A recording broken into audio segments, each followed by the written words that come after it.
तो chapter number 2 economics का class 10th का हम लोग आज ये क्वेश्चन आंसर करेंगे। तो वर्ष 2020 और 21 के अनुसार भारत का औसत प्रति व्यक्ति आय कितना है? तो 86,054 रुपया है।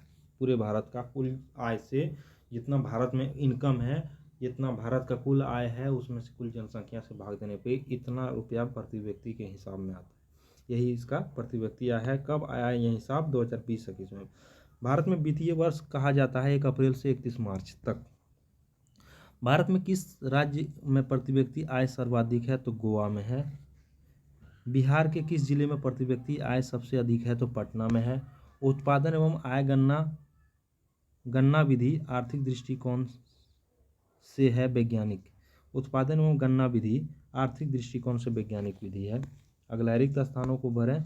बिहार में 33.74% आबादी गरीबी रेखा से नीचे गुजर बसर कर रही है करती है। उत्पादन एवं आय और व्यय एक चक्रीय समूह का निर्माण करता है। उत्पादन, आय और व्यय एक चक्रीय समूह का निर्माण करता है, यानी उत्पादन नहीं हो तो आय नहीं होगा, आय नहीं हो तो व्यय नहीं होगा। तो इस प्रकार से यह एक चक्रीय समूह का निर्माण करता है, यानी एक सर्कल की तरफ घूमता है। तीनों एक दूसरे पर निर्भर है। राष्ट्रीय आय में वृद्धि होने से प्रति व्यक्ति आय में स्वतः क्या होगी? वृद्धि होगी। राष्ट्रीय आय प्रति व्यक्ति आय में वृद्धि होने से विकास की दिशा में प्रगति होगी। बिहार 2008-9 में सकल घरेलू उत्पाद में वृद्धि। बिहार 2008-9 के बीच सकल घरेलू उत्पाद में वृद्धि 11.03% रहा। अब सही गलत कथन को पहचानें। सही क्या है? तो राष्ट्रीय आय एक दिए हुए समय में किसी अर्थव्यवस्था की उत्पादन शक्ति को मापती है। एक दिए हुए समय में किसी अर्थव्यवस्था की उत्पादन शक्ति को राष्ट्रीय आय मापती है, बिल्कुल सही है। उत्पादन, आय और व्यय एक चक्रीय समूह का निर्माण करता है, ये भी सही है। भारत में प्रति व्यक्ति आय अमेरिका के प्रति व्यक्ति आय से कम है, ये बात भी सही है। दादा भाई नौरोजी ने 1868 में भारतीय प्रति व्यक्ति आय 20 रुपया थी, उसमें मापे थे वह। बिहार में प्रति व्यक्ति आय कृषि क्षेत्र में योगदान सर्वाधिक है। रिक्त स्थानों की पूर्ति करें। जीडीपी है, ग्रॉस डोमेस्टिक प्रोडक्ट। पीसीआई है, पर कैपिटा इनकम। एनएसएसओ है, national sample survey organisation. CSO क्या है? Central statistical organisation. जीएनपी क्या है? Gross national product. एनएनपी क्या है? Net national product. एनआई क्या है? National income. ईडीआई क्या है? Economic development index. एक बार फिर से इसको हम लोग देखते हैं। तो सबसे पहले GDP, gross domestic product. PCI, P से पर, सी से कैपिटल, आई से इनकम। एनएसएसओ नेशनल, एस से सैंपल, एस से सर्वे ऑर्गेनाइजेशन। सीएसओ सी से सेंट्रल, एस से स्टैटिस्टिकल, ओ से ऑर्गेनाइजेशन, जी से जी ग्रॉस, एन से नेशनल एंड पी से प्रोडक्ट। एन से नेट, एन से नेशनल, पी से प्रोडक्ट, एन से नेशनल, आई से इनकम, ई से इकोनॉमिक, डी से डेवलपमेंट, आई से इंडेक्स। लघु उत्तरीय प्रश्न।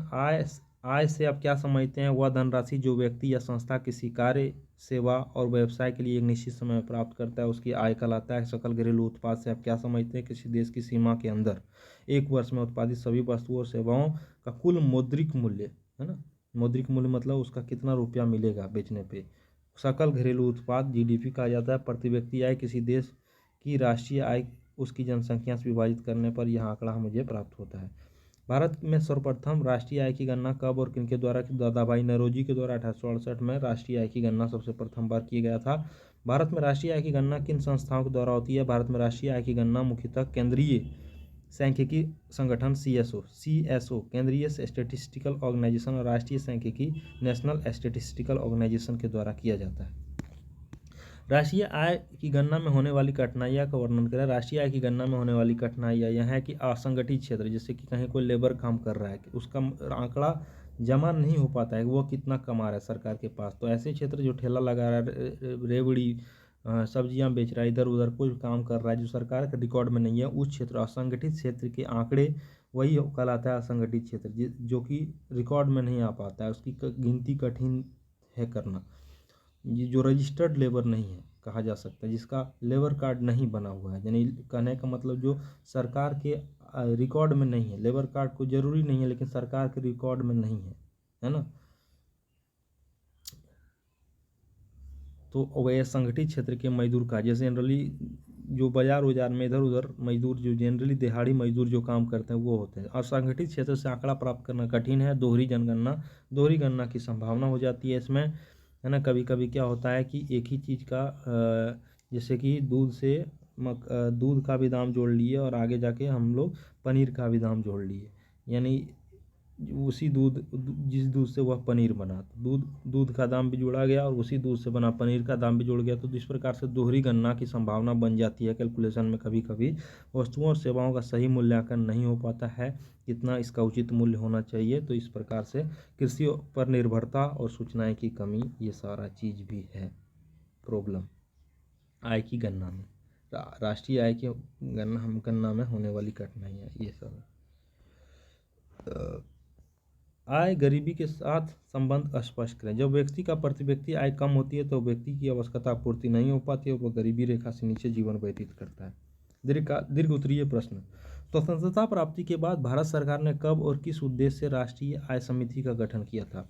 स्वतंत्रता प्राप्ति के बाद भारत सरकार ने राष्ट्रीय आय का वैज्ञानिक आकलन के लिए 1949 में राष्ट्रीय आय समिति यानी नेशनल इनकम कमेटी का गठन किया। इस समिति का उद्देश्य था राष्ट्रीय आय प्रति व्यक्ति आय का अनुमान लगाना। क्या था? राष्ट्रीय आय और प्रति व्यक्ति आय का अनुमान लगाना। देश की आर्थिक प्रगति को मापने के लिए एक आधार तैयार करना, यानी देश की आर्थिक प्रगति मापा जाए कि कितना हमारा देश प्रगति करेगा हर साल, कितना इसका राष्ट्रीय आय होगा, कितना प्रति व्यक्ति आय, ये सब अनुमान कौन लगाएगा? National income committee. राष्ट्रीय आय समिति 1949 में जो सरकार ने बनाया था वह करेगी, वैज्ञानिक दृष्टि से करेगी। योजनाओं के निर्माण में उपयोगी आंकड़ा भी वह एकत्रित करेगी। इस समिति के अध्यक्ष थे प्रोफेसर पीसी महानोबिस। कौन थे? पीसी महानोबिस। और इनके अन्य सदस्य थे डीआर गॉडगिल और वी के राव भी थे। वी के आर वी राव थे। और राष्ट्रीय आय की परिभाषा दें, उसकी गणना की प्रमुख विधियां कौन कौन थी? राष्ट्रीय आय किसी देश के निर्धारित अवधि में उत्पन्न सभी वस्तुओं और सेवाओं का मूल्य का योग है। राष्ट्रीय आय का प्रमुख राष्ट्रीय आय का प्रमुख गणना विधियां। तो उत्पादन विधि प्रोडक्शन मेथड, जिसमें क्या किया जाता है? सभी क्षेत्र के कुल उत्पादन का मूल्य जोड़ दिया जाता है, उत्पादन विधि। आय विधि, इसमें सभी व्यक्तियों की आय को जोड़ दिया जाता है। उपभोग विधि या एक्सपेंडिचर मेथड इसको भी बोलते हैं। वही विधि उपभोग और निवेश, उपभोग मतलब कंजम्पशन, और निवेश कितना इन्वेस्टमेंट किया उसकी व्यय को जोड़ दिया जाता है। तो तीन तरह से भी राष्ट्रीय आय की गणना, ये तीन विधियां हैं। उत्पादन कितना हुआ उसको चाहे जोड़ लीजिए, उससे राष्ट्रीय आय पता चल सकता है। आय कितना हो, सभी व्यक्तियों का आय कितना है, इनकम कितना है, उससे पता हो जाएगा राष्ट्रीय आय हमारा कितना है। या व्यय, ये तीनों में से किसी एक का उपयोग किया जा सकता है। प्रति व्यक्ति आय, राष्ट्रीय आय में अंतर स्पष्ट करें। राष्ट्रीय आय और प्रति व्यक्ति आय दोनों किसी देश की अर्थव्यवस्था को मापने में महत्वपूर्ण संकेतक है, लेकिन इन दोनों के अर्थ, गणना और उपयोग में कुछ महत्वपूर्ण अंतर होते हैं। राष्ट्रीय आय और प्रति व्यक्ति आय दोनों किसी देश की आर्थिक स्थिति को मापने में महत्वपूर्ण संकेतक हैं। इन दोनों का अर्थ, गणना और उपयोग में कुछ महत्वपूर्ण अंतर होते हैं। राष्ट्रीय आय और प्रति व्यक्ति आय किसी देश की आर्थिक स्थिति को मापने का, लेकिन दोनों की गणना और उपयोग में अंतर होते हैं। राष्ट्रीय आय वह मूल्य है जो किसी देश एक वर्ष की अवधि में सभी अंतिम वस्तु और सेवाओं के उत्पादन से फाइनल प्रोडक्ट, जो भी फाइनल प्रोडक्ट बना उसका मूल्य जोड़ा जाता है, ना कि इस जैसे दूध से पनीर बना तो अंतिम प्रोडक्ट कौन है? पनीर, तो उसका जोड़ेंगे, ना कि दूध का। उन सभी मूल्यों को जोड़कर प्राप्त किया जाता है। तो ये हो गया प्रति व्यक्ति आय। राष्ट्रीय आय को देश की कुल जनसंख्या से विभाजित करके प्राप्त की जाती है, जिससे नागरिकों का औसत आय पता चलता है। गणना का तरीका, राष्ट्रीय आय क्या है? सभी उत्पादन या आय या व्यय के कुल योग है ना, तीनों उत्पादन जोड़ लीजिए, आय जोड़ लीजिए, चाहे व्यय खर्चा जोड़ लीजिए, सब कितना खर्च हुआ एक साल में सभी का। तो ये राष्ट्रीय आय इससे पता चला। प्रति व्यक्ति आय, राष्ट्रीय आय इससे पता करके कुल देश की कुल जनसंख्या से भाग। उद्देश्य, राष्ट्रीय आय से किसी देश की समग्र आर्थिक प्रगति का पता चलता है। जिस प्रति व्यक्ति आय से नागरिकों का औसत जीवन स्तर और क्रय शक्ति मतलब उसे कितना परचेजिंग पावर है, कितना खरीद सकता है, उसका अनुमान लगाया जा सकता है। उपयोग, राष्ट्रीय आय का उपयोग नीति निर्धारण, बजट निर्माण और योजनाओं के विकास में किया जाता है, जबकि प्रति व्यक्ति आय का उपयोग देश की सामाजिक और आर्थिक समृद्धि को समझने के लिए किया जाता है। उदाहरण के लिए, यदि भारत का कुल आय 200 लाख करोड़ है और जनसंख्या 140 करोड़, तो प्रति व्यक्ति आय 200 लाख करोड़ बटे 140 करोड़ बराबर 1.43 लाख लगभग, इस तरह से प्राप्त किया जाता है। अब दोनों संकेतों की अपनी अपनी जगह महत्वपूर्ण है। राष्ट्रीय आय देश की समग्र आर्थिक शक्ति को दर्शाता है, जबकि प्रति व्यक्ति आय लोगों के आर्थिक स्थिति का मूल्यांकन करता है। राष्ट्रीय आय में वृद्धि भारतीय विकास के लिए किस प्रकार लाभप्रद है, वर्णन करें। राष्ट्रीय आय में वृद्धि से रोजगार के अवसर बढ़ेंगे, सरकार की सरकार की कर आय बढ़ती है जिससे कल्याणकारी योजनाएं चलाई जाती है। राष्ट्रीय आय बढ़ेगी तो टैक्सेसेबल इनकम सरकार का बढ़ेगा, टैक्स सरकार को ज़्यादा मिलेगा और कल्याणकारी योजनाएं, गरीबों का कल्याणकारी योजनाएं जो गरीबों के लिए जाता है, निस्सहायों के लिए जाता है, असहायों के लिए जाता है, उसकी ज़्यादा संख्या बढ़ेगी और उससे वो अच्छे ऊपर आएंगे, गरीबी रेखा से ऊपर है। बुनियादी ढांचा जैसे सड़क, बिजली आदि, शिक्षा आदि का निर्माण होगा, उसका विकास होगा, बुनियादी ढांचा का विकास होता है। लोगों का जीवन स्तर में भी सुधार होगा, विदेशी निवेश को प्रोत्साहन मिलेगा, लोग भारत में इन्वेस्टमेंट करना चाहेंगे। इस प्रकार से राष्ट्रीय आय वृद्धि का सर्वांगीण विकास और अत्यंत लाभप्रद है। विकास में प्रति व्यक्ति आय पर संक्षिप्त टिप्पणी करें।